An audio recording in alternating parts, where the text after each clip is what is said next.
Hi friends, చాలా రోజులు కదా మళ్ళీ చాలా రోజులు కాలేదు, వారం అవుతుంది కావచ్చు వీడియోస్ పెట్టాక.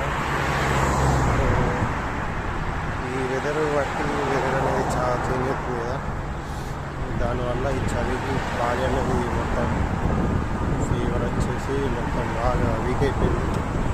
సో దానివల్ల పెళ్లి సరిగా బుద్ధి అవుతలేదు. ఫుడ్ ఇక హోటల్ ఫుడ్ ఎట్లుంటుంది, మళ్ళీ ఒకటి దానికి రీజన్ హోటల్ ఫుడ్ ఒకటి. సో అది కాబట్టి అది సగం తిండి అయిపోయింది. మళ్ళీ ఇది వచ్చేసరికి ఫీవర్ వచ్చేసరికి ఇంకా తినబుద్ధి అనేది అవ్వలేదు. సో దానివల్ల ఇంకా బాడీ అట్లనే అయిపోతుంది. సో ఓకే, సో అందుకే వీడియో ఇక్కడ చేస్తాను. Okay friends, thank you.